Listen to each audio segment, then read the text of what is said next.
Salut à tous et bienvenue dans The Artificial Intelligence Society, un programme qui vous propose d'entendre la voix de ceux qui imaginent et œuvrent pour que l'intelligence artificielle soit votre ami. En français dans le son, international dans le ton. Une émission accessible également en podcast sur toutes les plateformes d'écoute, avec pour partenaire média Hit Radio Africa, le premier réseau de radio musicale présent dans 10 pays du continent et qui fait la promotion de notre émission auprès de son audience internationale. Et Affect Média, le quotidien digital qui décrypte l'actualité et les tendances du marketing. Partenaire opérationnel, CheckSub, le spécialiste du sous-titrage via l'IA, et Hands Up, votre solution de prospection B2B. Une émission produite au sein des studios de l'école de journalisme et de communication ISCPA, l'Institut supérieur des médias, qui forme également de futures productrices et producteurs de contenu audiovisuel. Cette semaine, notre thème principal est le suivant, IA et protection des données personnelles. L'IA et la protection des données personnelles soulèvent des questions éthiques et juridiques majeures. En 2023, plus de 1,5 milliard de dollars d'amendes ont été infligés en vertu du RGPD pour des violations de données. Des incidents comme la fuite de données de Cambridge Analytica nous rappelle l'importance de la protection. Des solutions basées sur l'IA comme le Differential Privacy, c'est mieux comme ça, permettent d'anonymiser les données tout en maintenant leur utilité pour l'entraînement des modèles. Cependant, un équilibre doit être trouvé entre innovation et protection. Et pour en parler, nos invités cette semaine, Valérie Chavannes, fondatrice de Legal Up, Janica Colmar, consultante chez TNP Consultant. Maintenant, c'est un rituel avant notre échange. Place au Focus IA de la semaine avec Alexandre Stopnicki.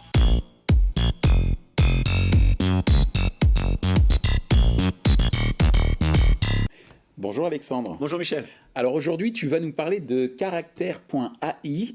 Qu'est-ce que c'est ? Alors exactement, je vais vous parler de Character.ai. Donc c'est une plateforme qui se classe dans le top 3 des IA les plus utilisées dans le monde. Sur ce site de Character.ai, les utilisateurs peuvent chatter avec des IA qui représentent des figures historiques, des célébrités, des super-héros et même des animaux. Sérieusement, et ça marche ? Eh oui, si on peut douter de l'intérêt de ce type d'interaction entre un homme et une machine, il y a déjà plus de 78 millions de messages échangés avec des humains.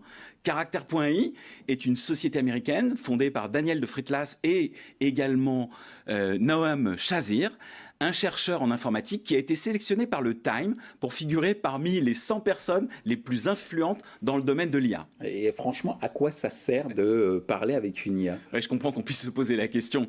Les personnes qui voient le verre à moitié vide vous diront que c'est stupide, voire dangereux et sûrement pas éthique.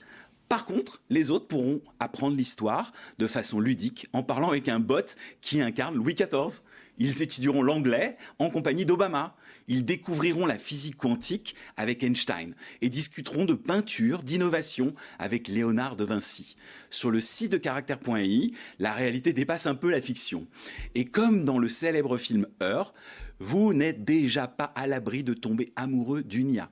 Donc combien de temps résisterez-vous à la tentation de parler cinéma avec l'IA de Marilyn Monroe ou de discuter de musique avec celle de Mozart ? Alors pour ma part, fan d'histoire, je ne résisterai pas longtemps. Merci en tout cas Alexandre pour cette chronique autour de Character IA. Place maintenant au débat de la semaine.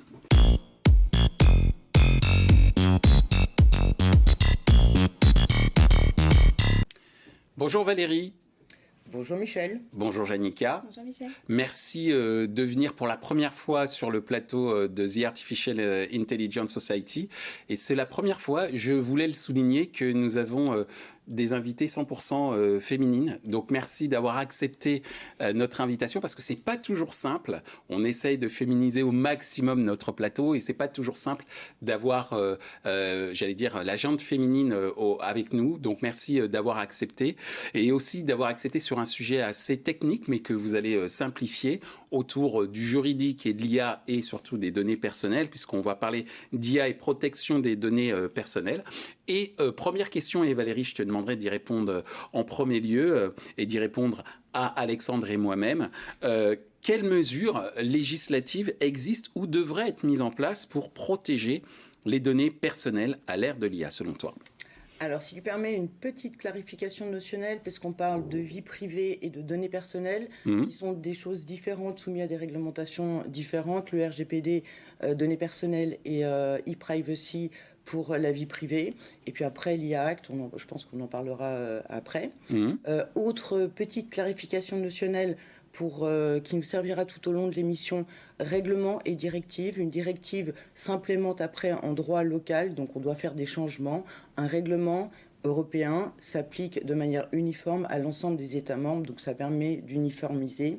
Et dernier point, puisqu'on va parler beaucoup du paquet numérique européen, c'est qu'on est dans une évolution, donc vers des règlements, et dans une autre évolution aussi de la liability, où on demande l'autorisation et on est coupable, à la accountability, la responsabilisation.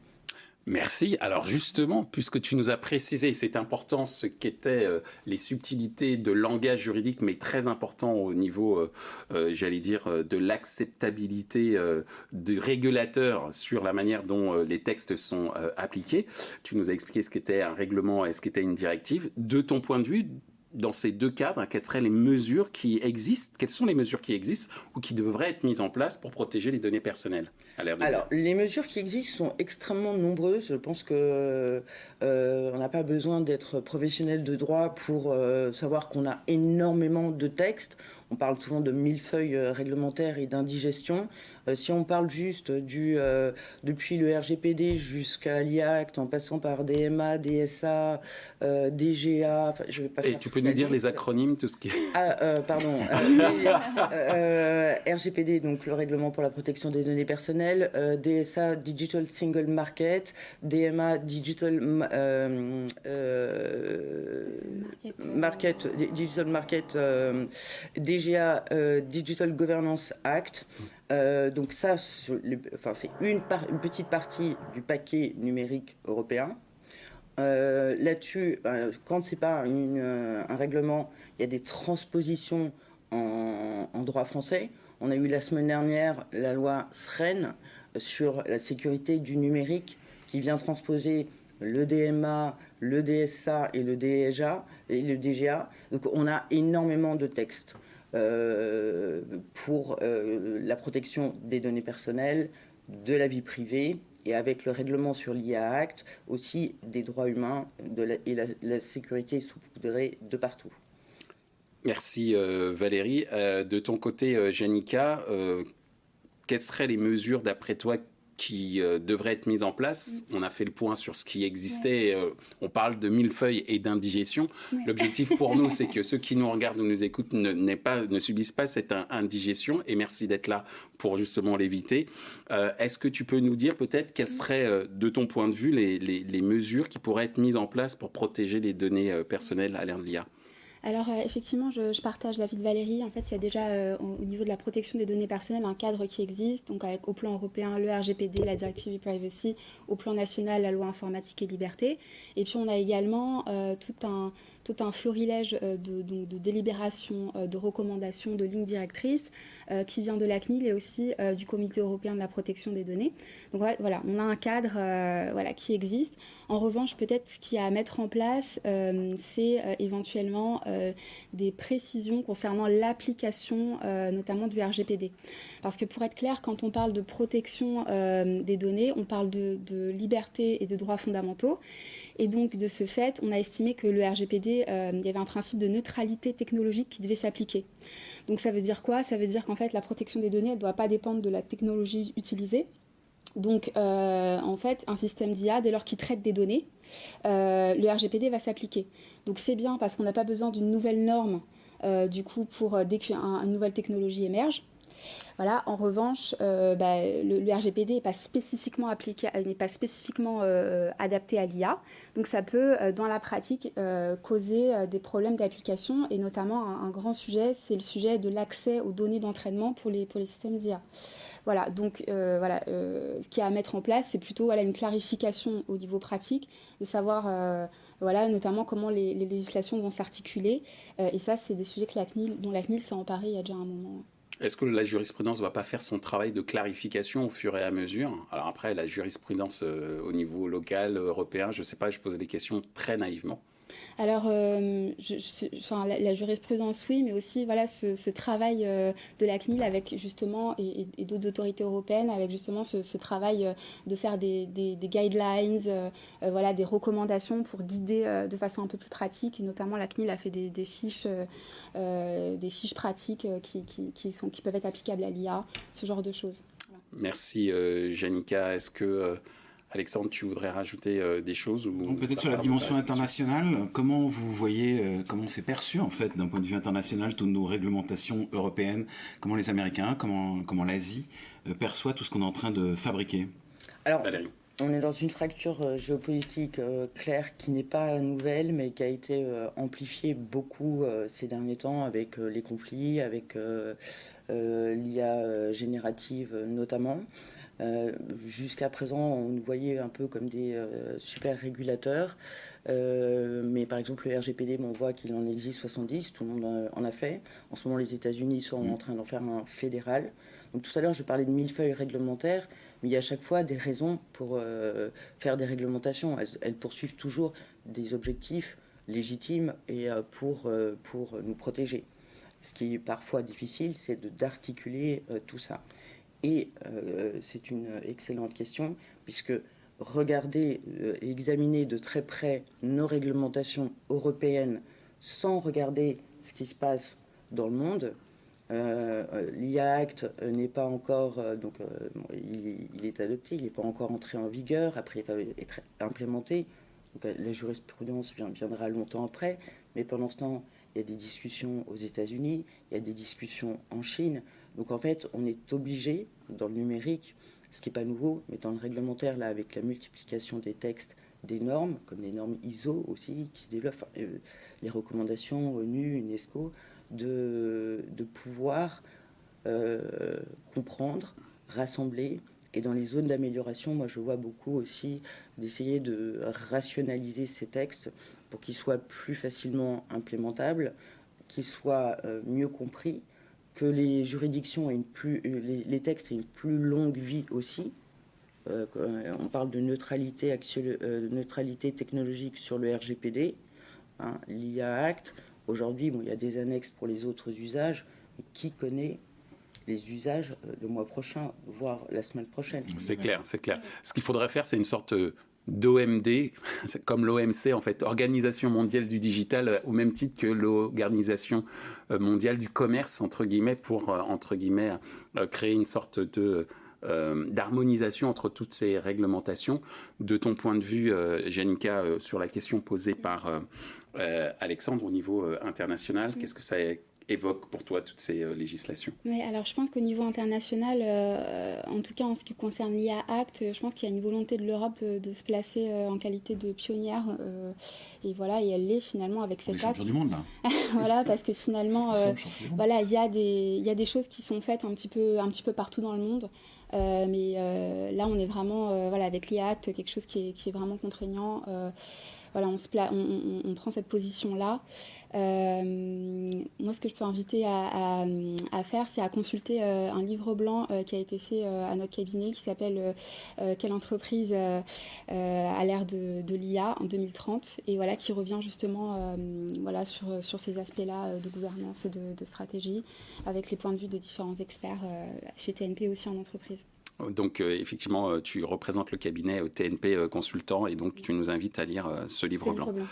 Merci, Janica. Alors, justement, on parlait de gouvernance mondiale. Enfin, j'ai évoqué une sorte de gouvernance mondiale d'OMD, Organisation mondiale du digital, au même titre que l'OMC. Ça n'existe pas, d'accord? OMD, pour le moment, c'est juste l'acronyme du célèbre agence de communication en France. Mais pour revenir sur cette notion de gouvernance, Valérie, quels modèles de gouvernance des données sont les plus efficaces pour assurer une utilisation éthique au sein des organisations de l'IA, tout en protégeant la vie privée des individus? Alors, d'abord, il existe déjà des organes comme l'ONU, l'UNESCO, qui sont extrêmement engagés sur ce sujet, donc avec des principes qui ont des valeurs plus ou moins contraignantes. Donc, je mets aussi, quand on parle de réglementation, on pense plus aux textes de loi, mais ce sont des réglementations. On n'a pas évoqué avant non plus la soft law, qui est encouragée par les même par le régulateur, donc pour essayer d'adoucir un petit peu tout ça. Ensuite, pardonne-moi, j'ai les modèles de gouvernance, donc la gouvernance des données les plus efficaces. La gouvernance du numérique, de quoi parle-t-on? Parce qu'on parle à chaque fois de choses, le numérique, c'est de l'informatique à l'IAG la plus sophistiquée. Il y a un mot que j'aime beaucoup, qui a été inventé par Floridi, qui est un philosophe, qui parle d'infosphère. C'est un néologisme, donc c'est comme l'atmosphère, c'est les informations, mais aussi tous les systèmes. Donc pour moi, la gouvernance du numérique, c'est être en capacité de gouverner pas seulement les données comme le RGPD, et les systèmes, et ensemble, parce que c'est difficile de les distinguer.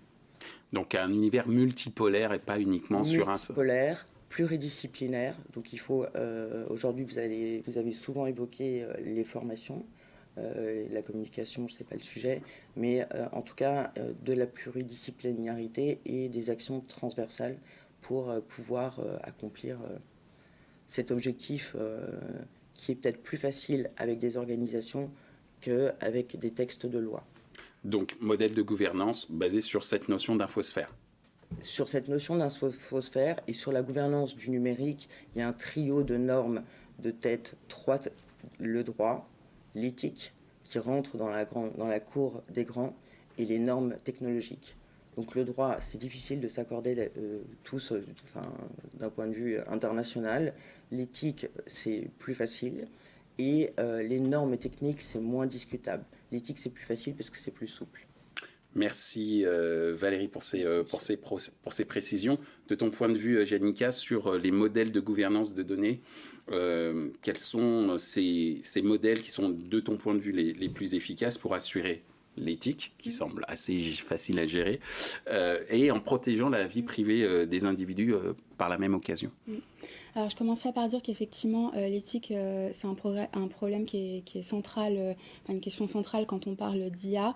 La CNIL avait lancé en 2017 un débat public qui a donné lieu à un rapport qui a identifié différentes problématiques d'éthique avec des problématiques un peu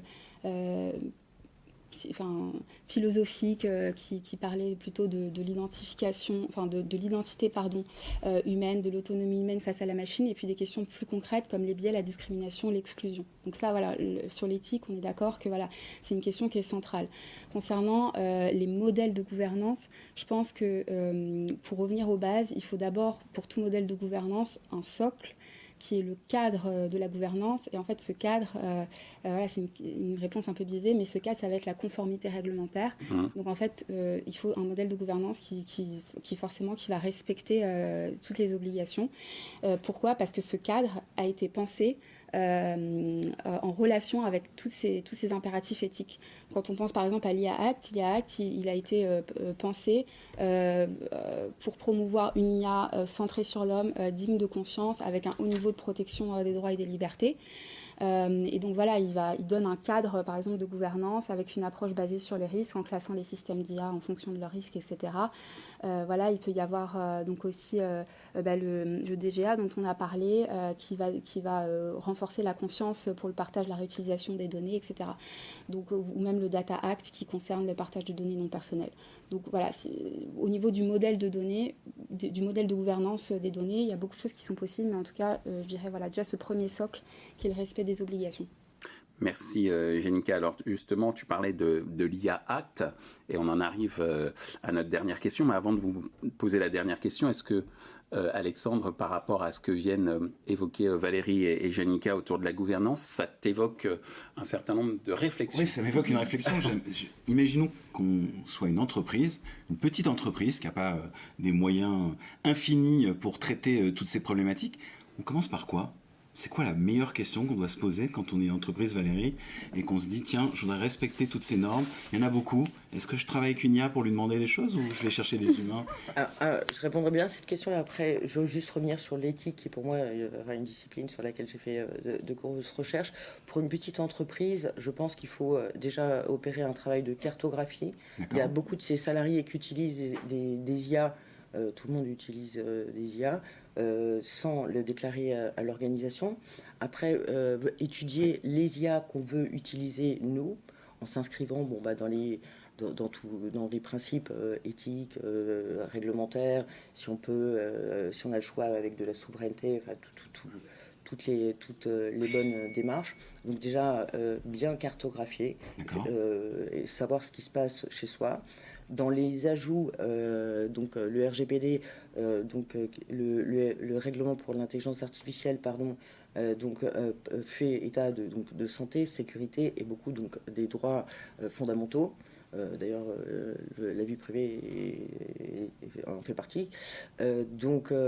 Aujourd'hui, il y a des analyses d'impact sur les droits fondamentaux. Comme dans le RGPD, il y avait des analyses d'impact sur la protection des données personnelles. Donc c'est quelque chose, mais pour une PME, c'est plutôt rare. En revanche, en cas de doute, il faut le faire. Et sur la question de l'utilisation des outils technologiques, et notamment, donc on parle beaucoup de legal tech en ce moment, et maintenant d'ethics tech, je pense que, je benchmark, je fais le tour, et je pense qu'il y en a qui sont vraiment très sérieuses. Ah, c'est une bonne nouvelle. Voire, on a eu peur de la réponse. Indispensable. C'est génial. D'accord. Merci. On aura la liste en commentaire alors. Tu as des exemples, non ? Alors, tous les jours, je découvre des éthiques tech parce que je sors d'un an de recherche en éthique du numérique. Donc, l'éthique est une discipline de la philosophie et qu'on applique à l'intelligence à l'intelligence artificielle. J'ai moi aussi un livre blanc à vous recommander. Allons-y. Comment il s'appelle qui a été que j'ai rédigé, qui a été édité par l'EDEC. Augmented Law Institute, qui s'appelle le Digital Ethics Officer, les skills qu'il vous faut. Donc on explique ce que c'est que l'éthique, le numérique, j'y explique en quoi ça consiste vraiment d'être éthique. L'éthique, c'est pas du droit, c'est pas de la déontologie, c'est pas de la morale. Ces personnes aux différents visages, parce qu'il y a des techs, il y a des juristes, il y a des philosophes, en fait, c'est une discipline extrêmement exigeante. Quand en droit, on fait une analyse de risque, en éthique, on fait une délibération éthique. Donc pour moi, une bonne gouvernance, c'est bien savoir séparer les normes pour mieux les faire danser ensemble après. Merci Valérie. Jenica, sur cette question autour de quel conseil donner à une petite entreprise quand on doit penser juridique et exploitation des données, entre autres. C'est bien ça. On sait déjà qu'on doit lire des livres blancs, donc on en a 2 à lire. Ça, c'est déjà la meilleure nouvelle. Et ensuite, qu'est-ce qu'on pourrait faire d'autre ? En fait, je pense que l'enjeu, et ce conseil n'est pas que pour les petites entreprises. Alors, il s'applique pour les petites entreprises, mais c'est également le cas pour les plus grands groupes. C'est en fait, la première étape, je pense, c'est de pouvoir appréhender un cadre législatif et réglementaire qui est complexe. Donc, en fait, je dirais qu'il y a de grands enjeux de formation, de pouvoir en fait anticiper suffisamment l'entrée en vigueur de certaines législations. Donc se mettre en ordre de bataille, bien préparer, et donc se former. Qui former en premier dans les équipes ? Alors ça peut dépendre, ça dépend en fonction des organisations, mais je dirais que après il y a un autre sujet, c'est aussi le fait de pouvoir remettre par exemple la fonction éthique au sein de l'entreprise, mais ça c'est plutôt peut-être plus pour les grandes entreprises qui pourront avoir par exemple un comité éthique, ou des choses comme ça. Pour les plus petites entreprises, c'est peut-être plus compliqué à faire. Il y aura peut-être qu'une seule personne qui pourra en tout cas être formée sur le sujet. Ce sont des personnes dédiées, ça peut être les managers, ça peut être tout le monde. Comment tu vois les choses ? Alors, au niveau de la formation au niveau des législations. Oui. Donc ça peut être alors soit former des personnes, donc s'il y a un service juridique ou un juriste, ça peut être et les opérationnels, c'est aussi important. Donc en fonction, qu'il y ait au moins, faut voir en fait en fonction de l'organisation, mais qui est stratégiquement des opérationnels qui peuvent aussi pouvoir bénéficier de cette formation-là, et ça permet en fait d'appréhender cette législation qui est complexe, même pour les avocats, les consultants. C'est complexe pour vous, vous nous faites peur. Et donc du coup, c'est important de pouvoir se former, et c'est pour ça que nous, en tout cas, on est engagé pour pouvoir accompagner nos clients sur ces aspects-là. Alors, durant nos échanges, il a été beaucoup question de l'IA Act, notamment, et dans cette IA Act, il y a aussi la notion de transparence des algorithmes, et comment cette transparence des algorithmes, dans le cadre de l'IA Act notamment, peut-elle être améliorée pour renforcer la confiance du public dans les systèmes d'IA, de ton point de vue, Valérie? Donc déjà, je trouve que j'aime la question parce que transparence et confiance sont les deux mots qui sont totalement inséparables. Donc aujourd'hui, la question de la transparence préoccupe les utilisateurs et donc par ricochet les organisations qui ont moins d'utilisateurs qui ont peur. Il y a beaucoup d'autres peurs. Yannicka, tu as évoqué tout à l'heure les biais, le transhumanisme, c'est-à-dire la relation qu'on commence à avoir avec la machine. Frankenstein. Les hallucinations. Non, mais en fait, quand son aspirateur de la maison, il peut avoir un prénom, mais quand on est sur par exemple des dead boats, quand on a perdu quelqu'un et qu'on recrée sa femme, ça peut... Voilà. Donc tout est une question, comme toute technologie, il y a le meilleur et il y a le pire. Et juste avec ces technologies qui sont, extrêmement sophistiquées, qui galopent, qui sont parfois donc autonomes, parce qu'il y a des agents humains toujours, on demande du contrôle, il y a des agents artificiels, il y a des agents hybrides qui sont en fait des machines qui sont auto-apprenantes. Donc je pense que la transparence va être extrêmement difficile. Elle est dans le règlement, donc il y a plein de dispositions. Elle est dans le RGPD.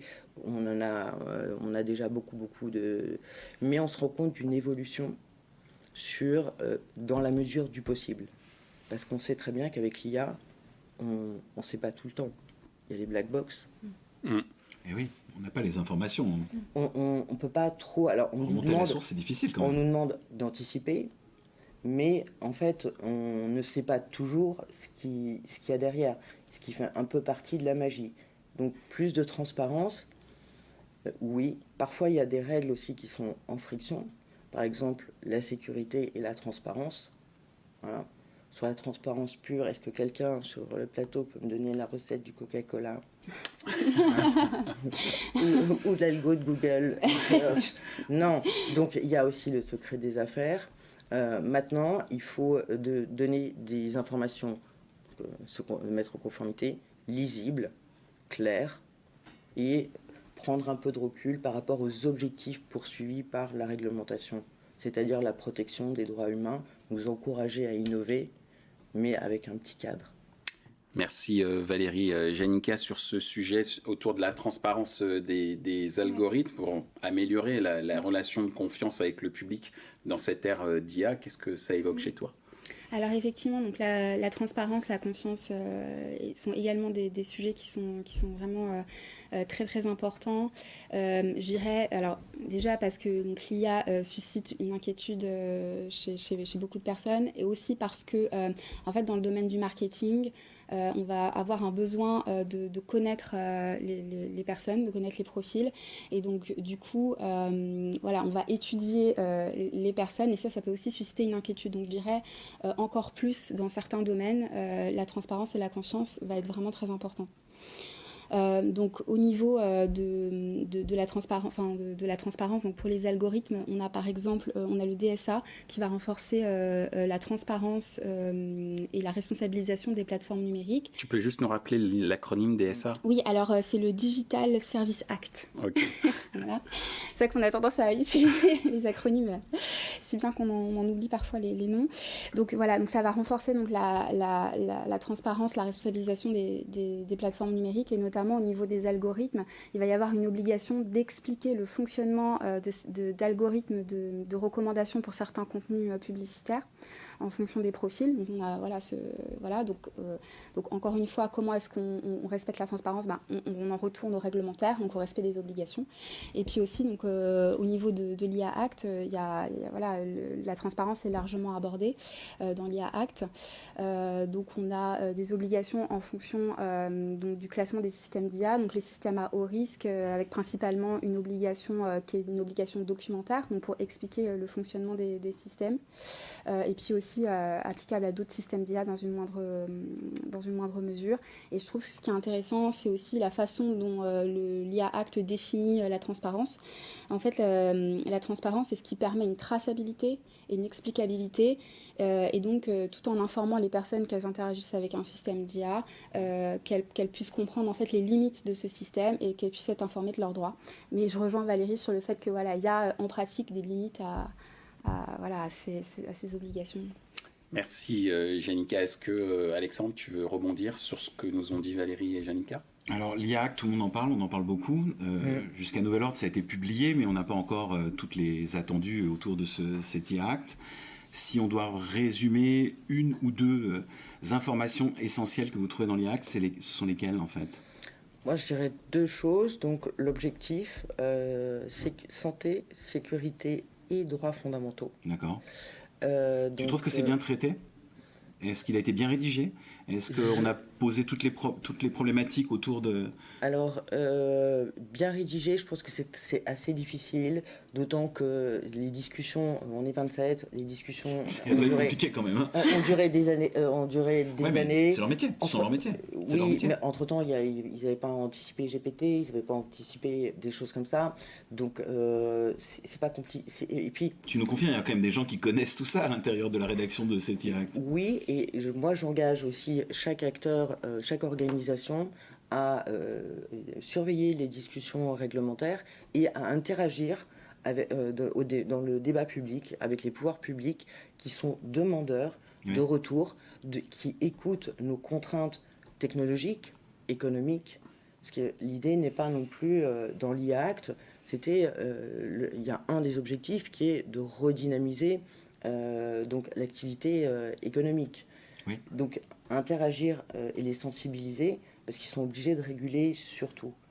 Après, moi je dis il ne faut pas non plus tirer sur le régulateur. Le droit est un instrument politique et économique. Donc on le respecte, c'est une belle chose, mais le régulateur répond à des instructions dans un contexte plus large.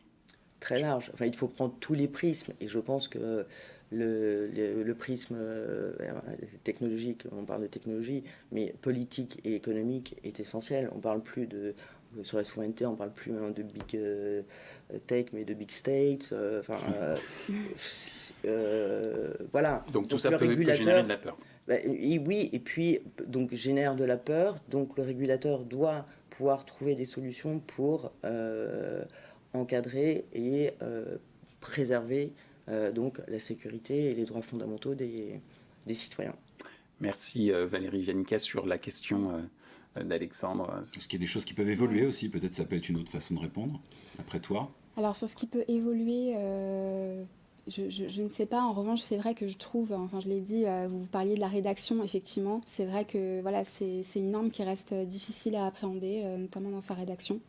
Voilà, après, ce qui est appréciable, c'est cette approche par les risques, qui a du coup l'avantage de pouvoir combler à cet impératif de protection des libertés. Les mesures également qui sont prises pour l'innovation. Voilà, donc je pense qu'il y a il y a quand même beaucoup d'avantages, même si voilà, ça reste une législation complexe. Merci Janica, merci Valérie, merci aussi à toi Alexandre d'avoir animé avec moi ce débat qui était plus une discussion d'ailleurs qu'un débat pour échanger sur la complexité autour de la protection des données personnelles, même s'il ne s'agit pas que de protection, mais également de la partie privacy, la partie réglementation, la partie directive qui a été précisée dans cette émission. Donc merci beaucoup de nous avoir ouvert nos chakras sur quelque chose d'hyper important, sans qui ce serait le Far West. Et grâce à vous, on y voit un petit peu plus clair. Donc, merci beaucoup. Merci Michel. Merci. Petit message, pas de panique. Le RGPD, on pensait que tout le monde allait mourir. Non, on trouve toujours, on a dit qu'on est dans un contexte économique, on trouvera une solution, restons positifs. Oui. Accueillons ça pour... on trouvera des survivants. Merci, à bientôt.